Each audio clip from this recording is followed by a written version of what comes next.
Hello, and welcome to episode 4 of chapter 1. We're already off topic.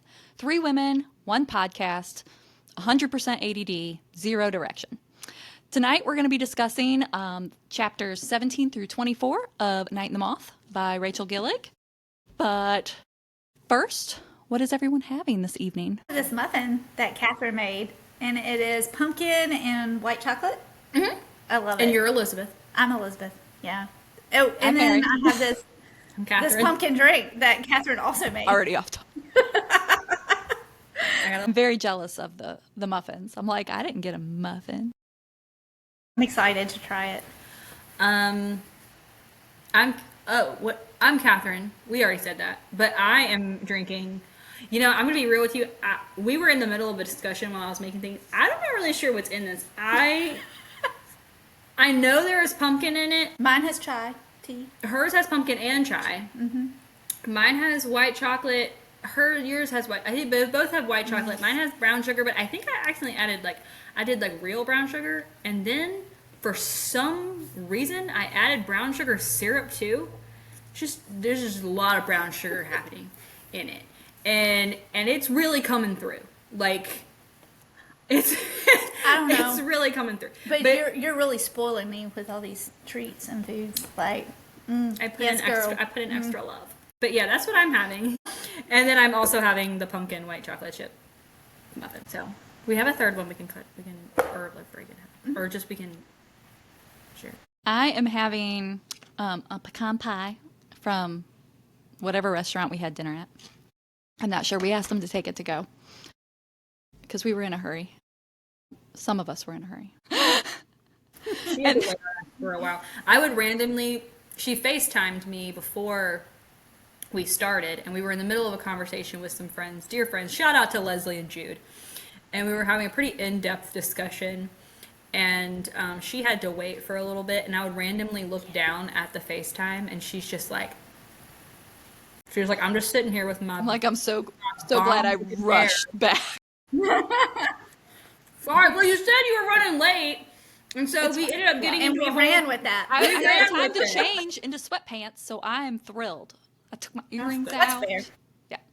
I'm also having whatever the complimentary hotel tea is. It is not great. But whatever. It's here. But coming live from the hotel downtown Richmond, as we are here today, and then we leave tomorrow, and we'll be in Lexington, Virginia, to go watch my daughter go show some ponies, because that's what, for those of you who don't know, my daughter, she is a professional horse trainer out of Kentucky, and so she is going to be in the area to do regional championships, trying to qualify for nationals. So she's like a whole badass. Like, here, that's her. Love her. She's so cool. She's like the coolest kid ever. She really is, and we're going on Saturday to watch her shows. And you guys get to see her freestyle. I couldn't bring posters. So. Yes. But she's very excited. I told her you guys were coming. She's super excited you guys are going to be there. So I was like, you have your own cheering section. So no posters. No posters. Are we allowed to cheer though? Not during the... It's like golf. You got to wait until the At the end. I'm trying to think. She's on... Oh, so she's on... Snaps for faith. She's on Harrison Bloom. So you can cheer and whatever and scream. I was like, if she's on Bill, please be quiet because he'll kill her. And I was like, I don't think she wants you to be like, I was like, no, I was trying to think. I'm like, for the freestyle, she's on. Yeah, I was like, who's she riding? Because she has a few that, like, I'd be like, please don't clap. She might die. Like, don't clap. But I think she'll be safe on this one. This one's a pretty good egg.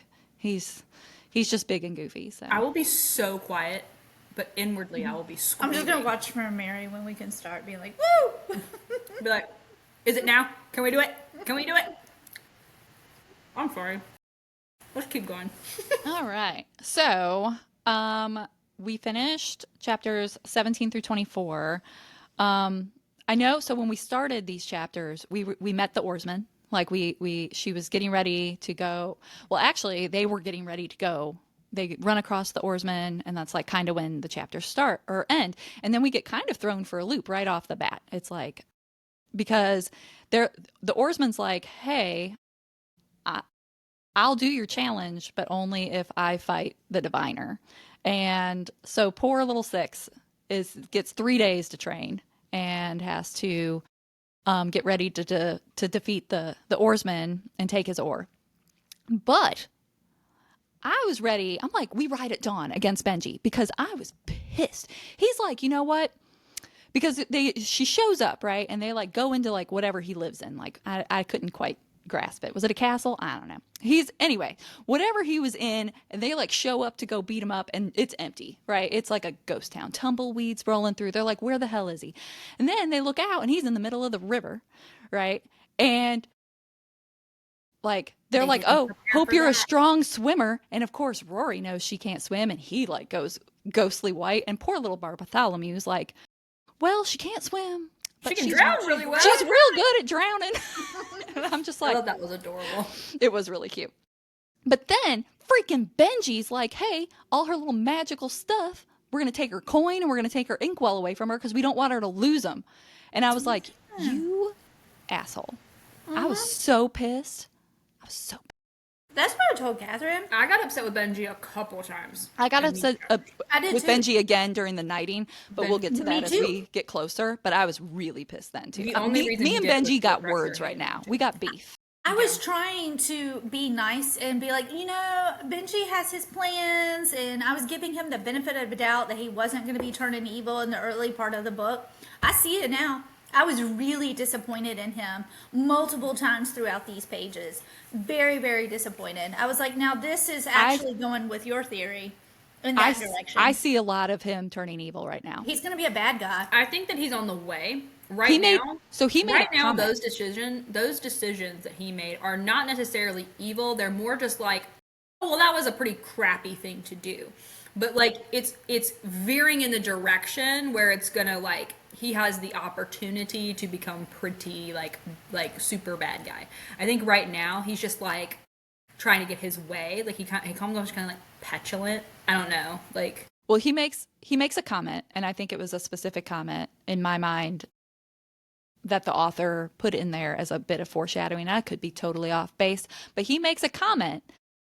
I think it's somewhere around the knighting. I'm not sure but he talks about that all that power has to go somewhere. And I'm like, bro, you're the only one gathering up all these little tokens, these magical tokens. So who's got the power? I also found it interesting with the journal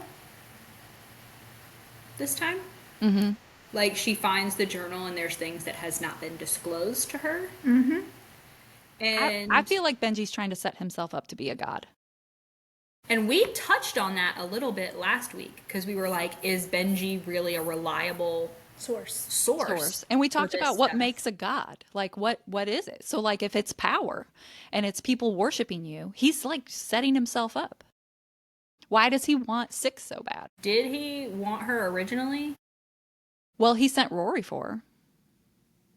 When he first shows up, he says, the king sent me to check on you. Yeah. But what does he know? But then, so we go, we defeat the oarsman. I don't know what the deal is with her. Like, what? It's obviously something, but like. We defeat the oarsman, which she gets pretty banged up. Yeah. Which I thought it was real cute, though, because Rory and Bartholomew, or like the gargoyle, are just like trying to get at her. Mm-hmm. And they're having to be held back. It was adorable. Rory is so interesting to me because he is unlike any other MMC. I feel like that I feel like he's just like a guy like that wears armor, like, and he's just in love. Like, I don't know, like he can be awkward, and like he's got these like just very obviously like, I don't know, just like weird little moments, like whereas like a lot of times I feel like when you see these MMCs they like exude this like this confidence and like he very obviously doesn't always have that. I just put a big old bite in my mouth. I just realized this is really freaking good, so I'm just like I didn't realize it was that big until I had to open my mouth. No, I was Just, like, oh, shoot. just make up for the crappy hotel tea. Y'all, though, her shroud gets lost or it gets torn off of her. And I'm so mad that nobody is describing what her eyes look like, even when we get to the end and we're we're at the end where her and she Rory finally are takes it getting off. together. He takes it off so he can see her. And she's like, "Don't tell me," and I'm like, You're like, tell me, Rory, tell me. like, Don't tell her, tell me. Tell me, Rory. Like, I was so mad. Like, I want to know. That's fair. They make it. Are they just white, or We are they? There's don't no know. description. We're all. assuming stone because of what we know about drinking that water, things like that, and it's no telling what the abbess looks like because she's completely covered. I mean, is she a freaking gargoyle at this point? So I just really, I can't imagine the author going through all this and kind of setting it up and then they actually be stone. But all we know is that Rory loves them and they're beautiful. And I'm just like, well, what are they? They can't be beautiful. I don't know. Like I know, well, I know you guys know, but like we caught. So the author posted book 2, and the title of it is The Knave and the Moon. And what does the gargoyle call Rory? More than once. Yes, he is Calls called him the the knave. knave. So then who is the moon? I don't know. Does she have the moon in her eyes? Does she have them? I think he's compared her hair to the moon before, so it could still be her. I mean, Or maybe her eyes are the color of the moon.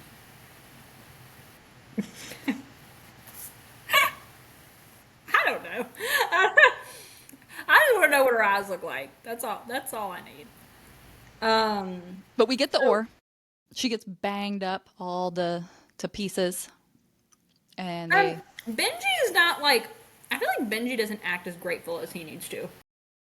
I agree. I am very disappointed Like, this in woman- how Benji has turned just within these 100 pages, these last 100 pages. I'm just so disappointed in his actions and the things that he has said. I'm like, homie, this girl doesn't owe you anything, and she's already saved your life once, and she's gone in here to get this big old trinket for you. Almost gets killed. Almost gets killed. Like, and then you're like, well, I don't really want to knight her because it's like, okay. Like, But then they go to the wood, the chiming wood. mm-hmm. They show up there. They think that trinket's lost, and then they have to do that weird ceremony where And lo and behold, they find it. the nobles like all come together and like, I don't know, do some. They do it each place with weird. Benji, with the king. I don't quite Does he have understand. to get naked at every one? Did he get naked this time? I don't think so. I don't understand why people want him naked. For He that. didn't get naked for his reading. 6. For like well, that's not He didn't really get naked for that. But he was. But he had to go through it. He just had his... But that was not for Okay. the trinkets, though. They did have to all paint their eyes, so that way they didn't get their eyes eaten by Yeah, that was by wild. the sprite. weird tree sprites, which Yeah. for some reason all I could picture was like the Ents from Lord of the Rings. Oh. That's about how I did too. Yeah. But then that trinket worked the strangest. Like it still followed that there was 2 sides to it. Like there was 2 ways for it to be used. But every other trinket was like transport, destroy. And this one was like good dreams, bad dreams, like good. Like you chimed it once and you felt all this like all these good things and this joy, and then you chimed it again and it was like you just got all these Disoriented and... bad visions, I Feeling guess. sick. Yeah. Plus, they were all smoking the idle weed, so that didn't help. And it was like a special idle weed because it was like yellow smoke. It was supposed to be disorienting. But apparently, I thought the whole time that those people knew what they had, and apparently, they didn't even know what they had. They're just like over here, just chiming away, just like, yeah, smoking my idle weed. And then, sure enough, Very 70s. yeah. And then all of a sudden, she's like, "That's the trinket," and like no That's one it. knew. Can you imagine? Just like finding this thing in the woods, like, hey, what if we smoked and just like rang this and just see like what happens? Just see what happens. You know? Everybody buckle up. It's going to be a good time. And then someone else being like, bro, what a good idea. Look, guess what happens if you time it twice, guys? Stop, because they were just like. And also, what else did we Some learn? guy in the back just lighting a lighter. What else did we learn? Dead. Your diviners are all dead. Oh, yeah. Okay, dude. is that true? Page 263. So my theory is that it is not true. And here's my theory. Okay. Now, to be fair, I do not have a timeline of events. But when the diviners started being stolen, the question is, when did they kill the first god or first omen? When did they kill the first one? Because I don't know that the Or god would know that the wood chiming god was already killed, or, I don't know if he would know that or not. But think about it. They're asleep, they're delivered, but one god was already killed. The question is the timing. How long ago was that? Because they had killed, before they got to before they got to 6, they had already killed a god. So where did that person that was Are you talking for that about god go? Are you talking Oh, about is the it artful? like a diviner goes to one of each god? One of each god.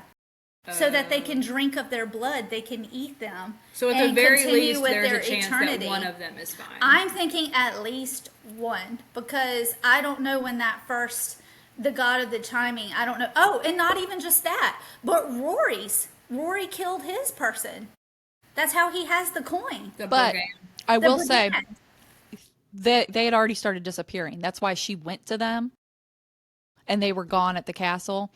But that one was already gone. Like the diviners had already been disappearing. Yeah, but we don't have the timeline of when they started killing the omens. That could have been before they set out to even go to the castle. Did Rory have his coin when he first met her? Before the diviners had left?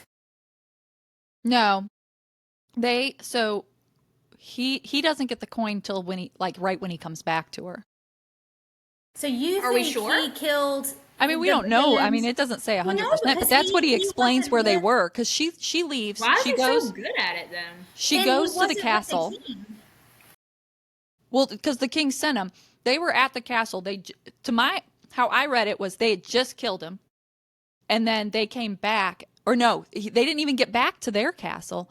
The guy I can't remember if he flew a bird or if he went out and met them and was like, "Hey, this diviner was looking for you," and so he sent Rory with the coin because he Yeah, could but just that's get there. not. Yes, but that still doesn't say when did Rory first have the coin. To me, it reads that Rory, before he even started hanging out with Benji, had already killed the brigand. No.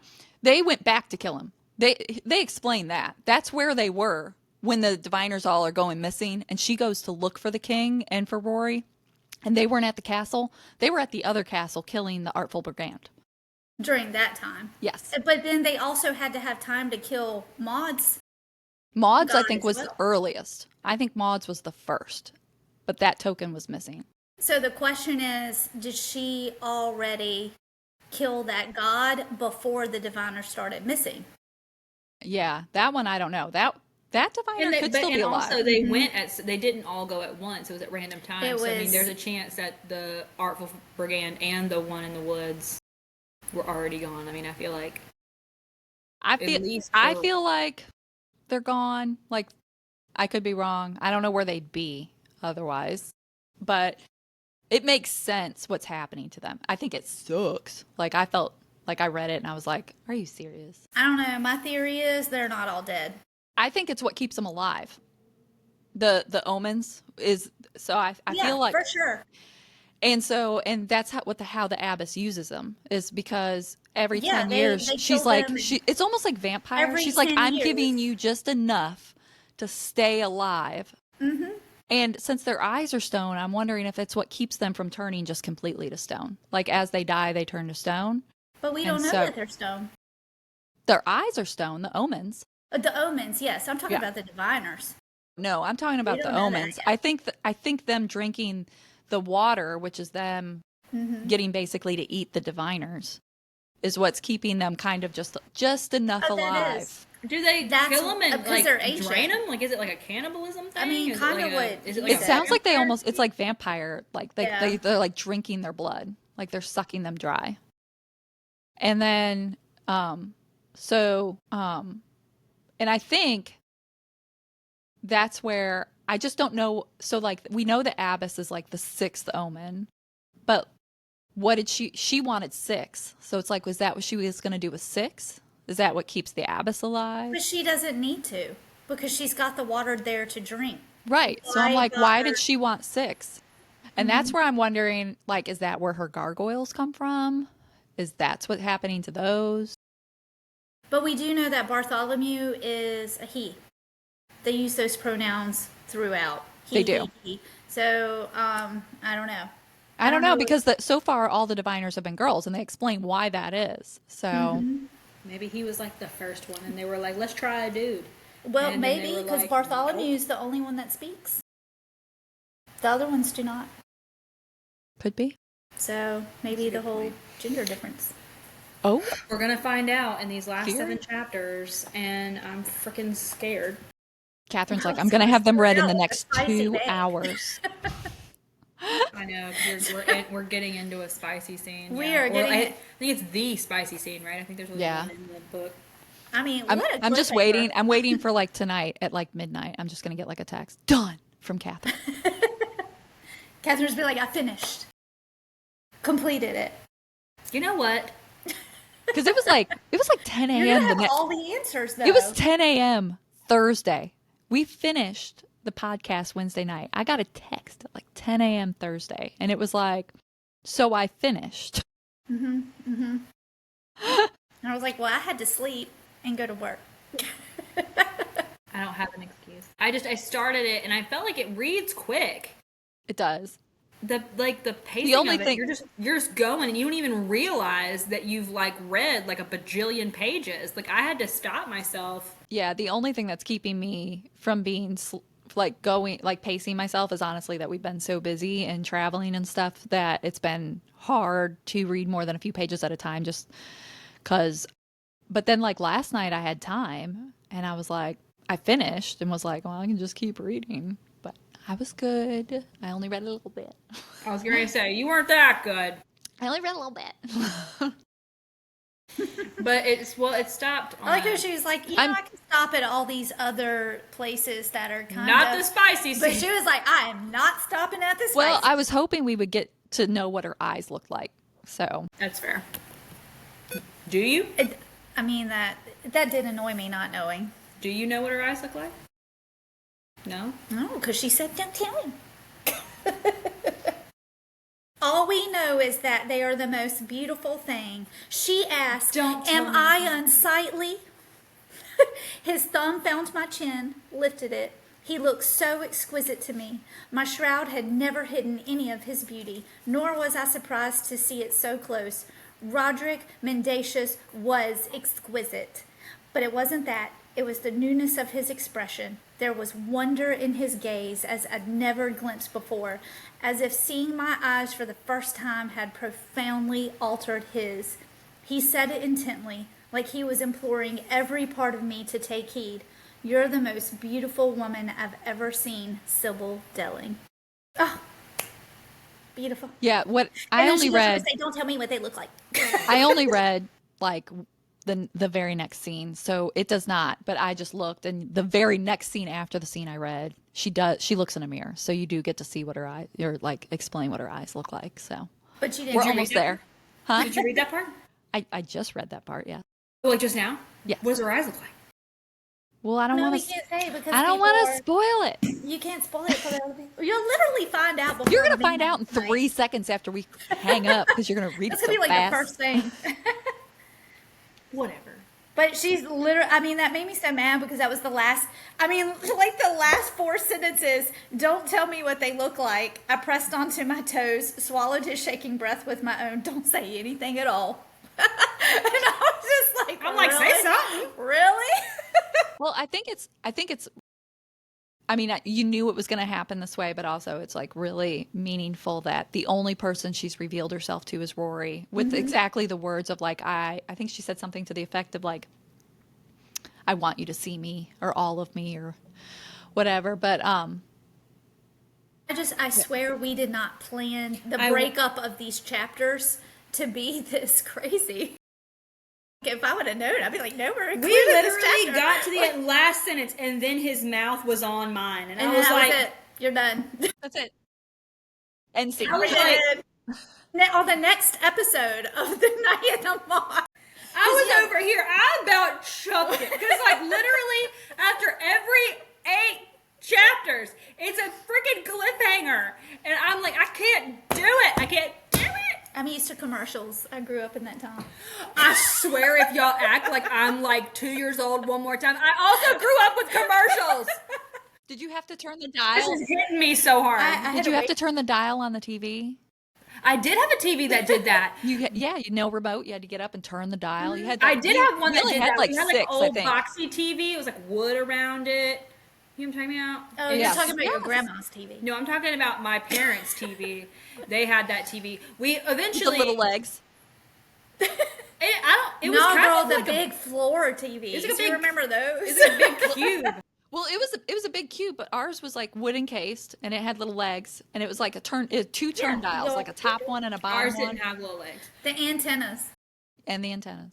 But we had like, I don't know, it was like 2 something 9 32. We had a pure Spanish channel, which I felt like was ahead of its time. And like channel 50 was like Fox, and then like ABC, NBC, CBS. NBC. It was like your main ones, because it was like, I remember we were in Chicago, so it was all the Chicago channels. PBS. I remember PBS. We did get PBS, yeah. Because I remember. I think that was Channel 3. Maybe, yeah. Yeah. It was one of the lower ones, because I remember maybe it was 11 for us. I don't remember, but I just remember I got to watch Sesame Street. And Reading Rainbow. I made a Sesame Street And the dog, reference Wishbone. yesterday. Remember Wishbone? Wishbone, And he would yes. dress up in the little characters. Yes, I Kid- loved Wishbone. Kids are missing out on Wishbone. They need to get back into Wishbone. He was the cutest. Kid shows today just ain't like they used to be. But yeah, kids nowadays got Bluey, though, and Bluey's pretty legit. Bluey's legit. That's true. Bluey's legit.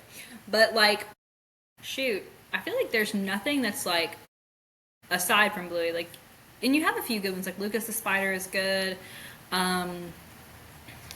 What's that other one? Trash Truck is good, weirdly enough. But like, Did you say trash truck? yeah, it's like a little boy and he makes friends with the trash truck, and it's and he So it's not like Thomas the Train, where the truck's like alive? Is the truck alive? yeah, kind of, but he You have a doesn't. faith? Yeah, it's We don't know these shows.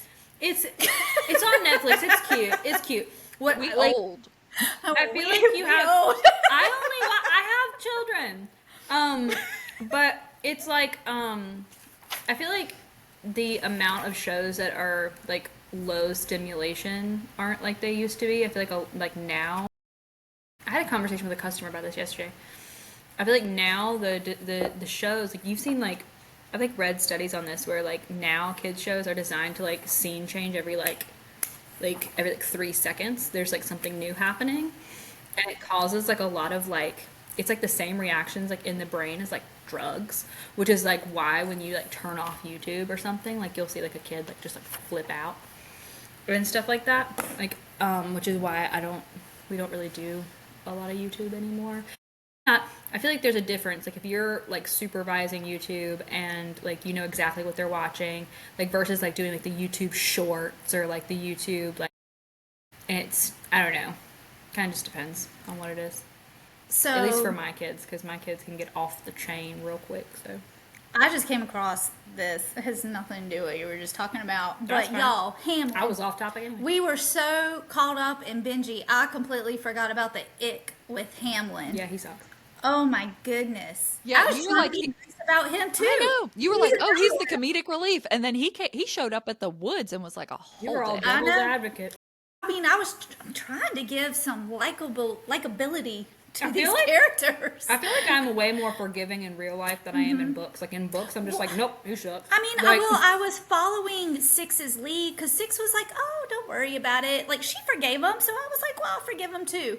And then he pulls the crap on page 284, where basically getting high from the idle weed and the chimes. Yeah, I mean, that's a whole nother issue. He was under the influence. But I don't care. His real personality came out. Shone through. But he basically comes up to her, he puts his hand on her shoulder and says, come, diviner, be mythical, be fearsome. He said, echoing the words he said to me weeks ago between kisses. He sucked more smoke into his nostrils, leaned his face toward mine, and whispered, he's a dark horse, keeping you close. And then he tries to blow smoke into her mouth. I wish someone would try and back. blow smoke into my mouth. And You've never been hotboxed? How long have you known me? Like, do I look like, just from, the everything about me, that I've been hotboxed? No, I haven't. But it's just the way he goes about it. No judgment. I'm just saying it hasn't She did not want that. She was just like, ooh, get off of me. Ugh. That, man, the ick. But I love I love that it kind of happened because Rory was able to step up and basically shut that down. So that was nice. He said some words, page 285. Basically, don't touch her. I left out some adjectives. Oh yeah. See, I love it when guys do that in books. It's just like, yeah, get them. But then Maud gets injured in the Chimey Woods. Oh, Maud gets injured big time. Yeah. That was kind of scary because I was like, please do not kill off my girl Maud. I know, her little 41-year-old self. I mean, I was like, she can't have survived this long. Doing amazing things. To be killed off in that way. And then, like, in a crime. then when she's, like, recovering, that's when they're like, hey, let's knight Sybil, right? Like, let's knight Six. And Benji's not really down for it at first, but then he gets kind of like talked into it. And Maud and Rory do it for like a good reason. Like, they're sweet about it. They're like, oh, you've lost all your diviners. Like, those were your family. We're your family now. Like, you have a place to be. We're going to knight you. And so, like, they did it in a way, like, it was really sweet and cute. Benji was a whole dick about it. He, like, didn't even want to do it. And then when he did do it, he tried to get her to, like, swear herself to him with all this extra stuff. Yeah. It was interesting, though, because he still knighted her after she said no. Yeah. Well, yeah. But what Bartholomew said, again, I love the gargoyle. He just comes out with, like, the wisest of things all the time. And I don't remember, I have to look it up, but it's like, he talks about basically, you've never done anything for yourself. Like, why would you, like, don't swear yourself to someone else's cause again. Mm-hmm. You need to do something for yourself. Like, be your own person. And I was like, look at you. I just love him. Yes. Yeah, I love, that was on page 296. I love it because he was like, Bartholomew the gargoyle said just before we joined the others in the library. So this was like, if she were to be, this was basically my dad when I was getting married. About heading down the aisle. I had a long aisle to walk down. But essentially the same thing. It was like, and you can turn around. It's not too late. But he loves my husband. He loves him to death. In fact, he was pushing me off to marry Justin, but just knowing that he was like, it's not too late. You don't have to do this. That's kind of Bartholomew. He goes, it would be all right if you did not want to become a knight. And of course she's like, well, what makes you say that? And he goes, I don't know why I say the things I do. Only you did not ask to become a diviner, yet you swore all your worth to Aisling. It would be a sad story were you to do that again. But if you wanted to, I would not blame you. It is easier swearing ourselves to someone else's cause than to sit with who we are, without one. So that was very touching. The gargoyle is, I feel like, more in tune and wise than he lets on, even though he gets funny little sayings mixed up. And I mean, who doesn't at this point? It reminds me of do you guys remember Professor Trelawney in Harry Potter. How she was just kind of like adult most of the time, and she was just like, you know, can you see into the beyond? You know, like she was just like this weirdo, whatever, that taught divination. But then randomly she would be like, tonight he will return tonight, and she'd like be like actually like she could see the future, and I was like, I thought that was funny. That's like he kind of reminds me of the gargoyle, because the gargoyle, he's just like beep beep beep, and then randomly he's like, let me hit you with all this wisdom. So I liked in the page before that when they were like trying to convince her to get knighted, and she was like saying that she wasn't noble born, and they were saying exceptions could be made. And then Benji says, Six has proven helpful as a diviner. I wouldn't want to change her title, the influence she wields, the way the nobles look at me when I'm with her. And then Rory goes, don't be a prat. This isn't about you. I know. I love that. I was like right with him, because I was like, what a twat. And then like the next line was like, don't be a brat. And I was like, yes. I like that. I like that he sticks up for her in like practical ways too. Because and I made this kind of comparison earlier, but I feel like a lot of times what you see in MMCs is very like showy strength, showy confidence. Like I feel like he's very practical in like the way that he kind of shows up for her too, which I appreciate. Like, I don't know. He's just, there's not anything like, it's not like he's a high lord or he's a whatever. He's just like this knight he was this knight who shouldn't have been a knight because he was an orphan. And he's just this guy who just like really loves her and like wants to do what's best for her. And like, But Benji's got me questioning everything now, because why? Why did he pick Rory other than to use him? Because he was already with the Artful Brigand. And the Artful Brigand was treating him kind of crappy, right? Yeah, but now we're learning that like Benji's sort of a dick, right? Yeah. He's been hiding it well, but like he has plans. But do you think that he like kind of picked up on the fact that like especially if he finds out Rory's history, right? Like if Rory was this orphan and he's with the Artful Brigand and he's not treated well, like maybe like he was thinking maybe like he could, an easy way to switch loyalties with someone who like actually can get in there and steal the stuff or whatever. Well, I feel like if I'm going to try to pick someone to become very loyal to me, it's like he's a king, and this is like, he made him a knight. Something that he should have never been able to achieve. Watch, like, at the very end, it's just like, and Rory is, like, the rightful heir to the throne, or, like, something like that. It's gonna, after I said that, it's gonna be like, well, you know what? He is the king. Like, it's gonna be something like that. Maybe because he's a foundling, and then you find out who his real parents are. He was, like the bastard child or whatever. Could be. Could be. You never know with these. Him and Benji could be, like, half-brothers or something. Can you imagine? What a plot twist. They would be fighting. I mean, because even after that part where Rory is like, this is not about you, Benji actually agrees and then gives this little sad story. But like, it's never about me. I'm made to be a prostrate fool, you know? He gets whiny. Yeah. He gets whiny about it. I mean, I get where he's coming from, because it's got to feel like crap to be like, you know, you're a king, but you're having to like, you know, get naked. He has this little, this is the funny thing. He has his little sob story moment. It's a paragraph on page 295. And then, of course, Rory and Maud is kind of like, oh, no, you're the best. And, but I love the gargoyle, whom we are calling Bartholomew. Whom we love. He goes, if the boy wants to make me cry, he'll need a sadder story than that. So, like, I just love his little quips. He keeps it real. The gargoyle keeps it real. Gargoyles over here, like, my girl 6 was drowning every day, multiple times a day. I'm sorry, you can get naked for a few minutes. But when Sybil does get knighted, like, and, you know, the king's asking her to, like, swear all this extra devotion and to be his, like, diviner forever and whatever, and she refuses, but she does it really pretty, because she was like, this armor fits me better than my divining robes ever did. It's an honor to wear it. But I've sworn to Aisling, and I've sworn to the omens, and I've sworn to my friends who are now forever gone. I think I would like to stop promising myself away, or else there will be nothing left to give.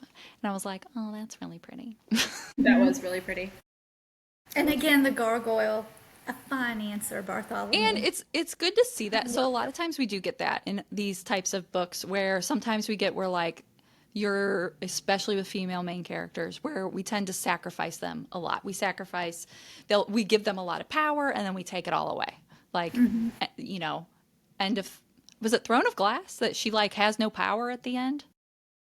Yeah. Yeah. And it's like you take her power and then like, I don't know. We just do that a lot, right? They have to sacrifice themselves. And I like that she recognizes, I mean, I think the gargoyle helped her to do that, but she recognizes like she can't just keep giving herself to all these causes that aren't even her own. Like, Actually, yeah, she's not getting to have any life of her own. she was meant to be dead. She was willing to give her own life for the people, you know. Yeah, because she like burned herself out with her power to like save everybody. Yeah. Yeah, but during that moment, things happen. I don't want to give, obviously, spoiler. So if you haven't read Throne of Glass, or Kingdom of Ash, to be specific, I'm over here like I'm on Air of Fire, and I'm learning a lot. You might want to skip. To be fair, you have plenty of time. I'll probably forget. You will. Yeah. It'll be fine.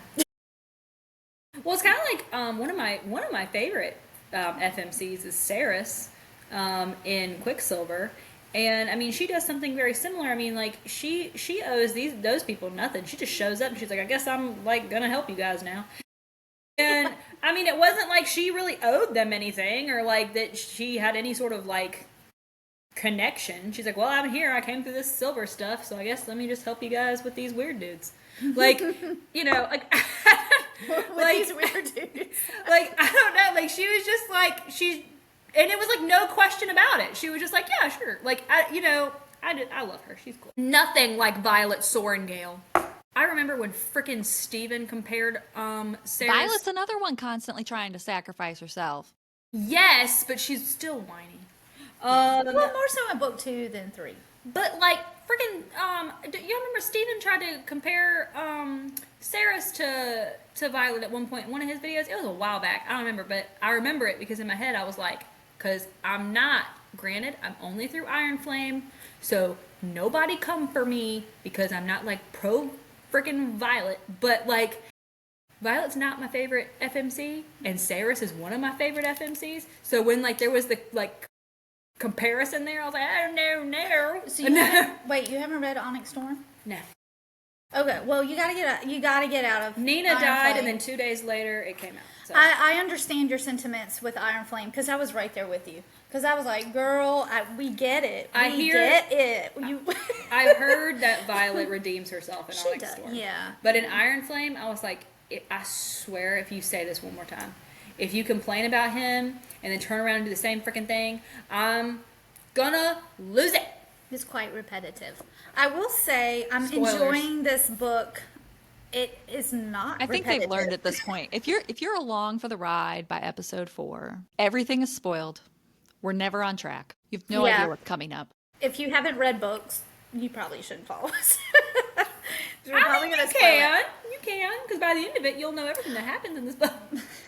And then others. Probably things you never even thought to consider. Because like, you're like, what a lovely story that was. Because now that we actually are like doing all these deep dives, I'm thinking about it probably way more in depth than I would, especially since we're taking our time with it. Mm-hmm. So I probably would have blown through and missed stuff or not analyzed it at all. I just would have kind of vibed through it and let the author like let it just come as it, let the hits keep coming. But now I'm kind of trying to like stay ahead of the game and like guess what's happening or why she's writing it this way. So that's pretty interesting. So do you have any interesting theories? Like how do you think the story is going to progress from here on out? But besides the spice, we know the spice is coming. But it's not supposed to be like spicy spice. It's supposed to be very like. It was very tasteful. There's not a lot of chili pepper. Tasteful. It's very tasteful. It's very romantic. Yeah. Stop reading ahead. Sorry. I don't know. They still have one more omen, right? Yes. Wait, okay. I think so. So they got the coin. It's 5, right? The ore, the chime, the inkwell, and so they've got one more regular omen. Mm-hmm. So I can't remember what it is. I'm assuming we're going after that one. Yeah. I'm wondering if we're going to hit the abyss before the end of this book, or if that's solely going to be for the next book. I want to know. What if it's a cliffhanger? Like a major cliffhanger. I think we're going to know by the end of this book Benji's intentions, and I think we're going to know the abyss's intentions, and I think we're going to know. I think we're going to know a little bit of the gargoyle's backstory. Hopefully. Oh, it's the heart, the weaver, the sacred loom stone. That's the one we don't have yet. Yeah. The So loom stone. that's where they're going next. I don't, we'll see how that plays out. I'd have zero guesses. I mean, The Weaver. I know that, okay, so my theory, because I really want some goodness to happen to 6, is that she is going to find at least one of them alive. I don't know. I really hope she finds at least one of her diviners alive. Maybe in a catatonic, like a coma state. I don't know. But it would be nice Like if a they Snow could. White situation. A Snow White situation where True love's maybe first kiss. Hamlin can just blow some idleweed smoke into her face and revive her. I don't know. But it would be nice. And I don't know about this, the loom stone. Like, well, I don't even know what that is. I'm gonna have to look that up. Like, what's a loom stone? Well, I'm assuming this is the Weaver. Is it? I don't weave. I mean, I know what a loom is, but I don't know what a loom stone is. Okay, y'all. Google. But I'm a little concerned because Rory now has multiple times. He said, I will do anything for you. He says it like, I don't even know your name and I would do anything for you. He just keeps saying, I would do anything for you. And I feel like that's going to end up being important. Like anything you ask of me, I'll do. And I feel like she's going to ask something of him that he doesn't want to do, but he's going to have to do because he always says he'd do whatever she asks. Yeah. Or something bad. I feel like she's going to ask him to do something that like is going to harm her, and he's going to be like, well, crap. He's not gonna want to drown her. Yeah. Okay, what's a loom stone? That sounds horrific, and I hope that you're wrong. A loom stone is a stone typically with a hole in it. Yeah, these are like, so when you're doing your warps, I see it now. It functions as a loom weight on a warp-weighted loom. Can you show a picture? Can you show everyone a picture? Sure. So when you're weaving, the warp is the threads that you weave through. You run your warp. Find one with the weaving. And like this? Yeah, so you run those warp threads and then you weave your pattern and your thread through those. Or like if you're doing a tapestry, you'd be like weaving and tying through those warp threads. They're like what holds it together. Speaking of threads, shout out to Fred's Threads, aka Hillary, aka Tia, who made these little mushroom fidget things, these crochet ones that she sold at Mount Olympus, and James got me one, and I've been fidgeting with it all day. And I actually use that in my physical therapies for the patients I have that need it. I let them play with that. It's perfect. It helps them concentrate. I've been messing with it all day. It's great. Mm-hmm. Sorry. This episode brought to you by Fred's Threads. Anybody needs We're not famous enough to do commercials yet, but we're doing really cute crochet things. Give her a shout. Because you got your 3-headed. I did. I should bring it. It's real cute.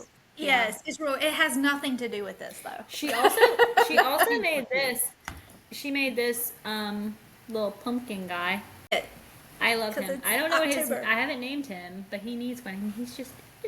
I have to keep him here and at my house because like I don't want my kids to mess him up. Oh yeah. Because I love him. His little squishy pumpkin head. So cute. And doesn't it look like if he had a butt crack, you would be looking at it? Like a plumber's crack. Yeah. But like the most adorable little pumpkin plumber's crack you ever seen. Sorry. Anyway. Well, that's different. Zoe says his name should be Scout, but I don't know. I feel like I want it to be something like classy, but like farmer classy, you know? I don't know. like Bartholomew. What? Like Bartholomew. Bartholomew. Like Bartholomew. His name might be Bartholomew. That's pretty cool. I feel like that works on a lot of levels. Like, could you be a farmer pumpkin? Could you be a gargoyle? Gargoyle. Yes. Did you see the one I shared where it was like all I can picture, like other people picture Yes. gargoyles, and then all I could picture was from Anastasia. I'm gonna kick her, sir. Yes. Oh, Anastasia. What an underrated movie. So good. So good. Good enemies to lovers too. Oh, It is. yeah. Some might say the And her, OG. Except that's she better. has one of my favorite dresses too. So like when she gets like the princessy makeover, right? The what? Not the princessy makeover. Like they all get them, right? They all get them. But they go to the opera. It's not the queen, like the fancy, the royal dress. It's her navy dress. Mm-hmm. That's my favorite. Super cute. Okay, so Sorry. we are going to finish the book. We're going to finish the book. So We are gonna finish it. when we're going to talk, we're going to finish it. Are y'all reading anything else in between to, like, once you power through this, because you'll be done by tomorrow? Is there a book you're going to pick up that can help you get over this? I'm reading several books right now. I'm reading Red Rising, which is good. I actually had a conversation with a customer today about Red Rising. He was cool. And I'm also reading Alchemized, which that's like the hard thing about Alchemized is that it's a Kayla at Kayla.books put it pretty perfectly. It's like a brain on book. Like you have to make sure your brain is on. And like I was reading it the other night and I had to put it down because I was like, I'm not gonna be able to retain any of this right now. Like because I was like sleepy. And like the magic system in it. Have you started it at all, Mary? I haven't. I'm gonna start it, I think, as soon as we finish this. The magic system in it is like like it's good. Like it's so well written and it's so good. But it is high fantasy. Like it is there's a lot of whereas like with Manacled, like you get plopped into a world that you already know, right? Like you already know all those things. With Alchemized, you don't know anything, right? Like you don't understand because it's necromancy and like you don't really understand like there are some things in it and some things that are explained that I don't necessarily understand and they're having to kind of like explain it and from what I saw someone review it who was like through I think they finished it actually and they said that they didn't fully feel like they had a grasp on the magic system until like page 400. So And there's 1,000 pages. It's a marathon, not a sprint. That seems to be what I'm grasping from it. So, I like flipped through the first little bit, like the opening pages, and but I realized I couldn't. It was going to be like a full-on book, so I was like, well, I want to read it. I'll probably read it before I read Catabasis. I'll probably pick up something light and just like fast and fluffy and like, or cozy or something. I don't know. Yeah, I'm reading also the second Dungeon Crawler. I hope you love that. I'm over halfway. I am liking it a lot. So I got those 3 going other than Night and the Moth. And then I guess we'll start our next one, which we'll announce, which I think we already said we were going to do Dire Bound by Sable Sorensen, but we'll, I guess, kind of discuss that more in depth about, which chapters and stuff next week. Yeah. When we sit down and discuss our final thoughts and ratings. Yeah. And as people are watching, feel free to comment some other books you would love for us to cover because we haven't picked anything after Dire Bound. So Dire Bound's going to be November. Oh no, I dropped my mushroom. It's okay. I'll get it in a minute. I fidgeted too hard. And I think what would be like December. So like I don't know what we're feeling for December. Like, are we wanting something kind of light? Are we wanting because like these two are kind of like fantasies, right? Are we wanting it to be like a general? Are we wanting it to be? I don't know because Brimstone's coming out. Oh shoot, that's right. We should do that. Like Yeah, because that I is mean, a we read Quicksilver during Christmas, so I feel like it would that's a be. big priority for me. Yeah. Hold on, wait, hold on. I may actually Hold do on. a reread of Quicksilver. We talked about that. Yes. Yeah. So That December. may be my next book. So I read Alchemized this January. Like I looked at it, I was like, I feel like I just read it. Not Alchemized, I meant Manacled. I read Manacled in January. So I'm probably gonna hold off on reading Alchemized until I don't know, maybe January, just to kind of give that some time to let it sit and. I can't say forget because that is unforgettable. My goodness. But I don't want to constantly be comparing the two. Because I don't know if that's possible. I saw this other. I'm just really shouting out all the Instagrammers today. That Linmore dude. He was saying that like if he could, because he has read Manacled and he's reading Alchemized, and he said he's gotten a lot of questions about like, okay, do I have to have read Manacled first? And he's like, honestly, I would say that preferably no. He was like, because you can't help, it's only natural when you've read something and then it gets picked up and changed that you're going to be comparing the two and who was this character in the like it's kind of hard not to do that. And he was like, and it kind of, he said the thing is that the book is brilliant, and he was like, you can have you'll probably have a better experience if you were going into it kind of blind. Yeah. Yeah, I can see I that. That's immediately. why I haven't I'm even read it, opting to wait. but I just picked it up and was like reading the first couple pages, and I was immediately comparing it. Yeah, That's what I've been doing. I want to wait. So I've got it. I'm excited to read it, but I'm just gonna give it some time because Manacled was that was top 5 this year for sure, and that happened in January. Heavy. So I was trying to convince my sister-in-law to read it, but it was funny. She was like, all I'm seeing are like all the triggers, and I'm like, but yes, I feel like you do need to check your triggers. That's not what I'm trying to say. Yeah.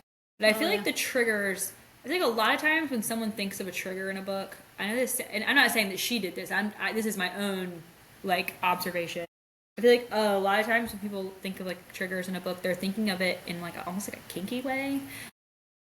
Because you see that a lot in these like dark romance books, right? And where it's like you see, con, non-con, and like, a lot of things that, A lot of people, I think, are going into it and they think it's going to be romanticized, and it's like, no, it's not. It's very much not romanticized at all. Yeah. And the thing is that the reason why you have to check your triggers is because it's war. And sorry, it's a gnat. there's war and the realities of war, and like war kind of gone the wrong way. Like the right people did not win. And you're seeing like pretty gruesome realities of that. And so, yes, check your triggers, but if it's something where you're like, I just don't want to read anything really kinky or whatever, like it's not. It's not. Like it's, in fact, now granted, I haven't read Alchemized, but I felt like, and I've said this to you guys before we were talking about Manacled, I felt like in Manacled, the like intimate parts of it almost felt like I was intruding on something. And I'm just reading it. And I was just like, I don't know, I feel like I shouldn't. Because, like, it was just a very, like, everything in here was very emotional. Like, their conversations, their everything. It's an emotional book. But that's just the one. I'm assuming it'll translate similarly in Alchemized. Because you're seeing those things where people are like, this is me before reading Alchemized. And then they're like, this is me after reading Alchemized. And then before, they're all, like, sparkly and shiny. And then afterwards, they're, like, just sobbing. It's like... Yeah. I am ready to get hurt again. Yeah, I'm gonna wait on that. Yeah, it's gonna take me a while to read it probably because I'm reading so many others with it. I've been trying like a lot, like 20 minutes per book that I'm reading. Like so I can just like, but of course not Night in the Moth. Night in the Moth I've just been. I know we've had to like slow our roll for this book, so that we can talk about it without giving spoilers. And I would have finished this probably in 2 days. It reads easy. Like it's written beautifully, but it's also easy. It's not so dense or thick. Like, you can have fun with it. It definitely is the vibes, as you said. It's super, it's You super were just great. vibing with the whole thing, and I'm over here like, oh my god, that's a clue, and you're like, what?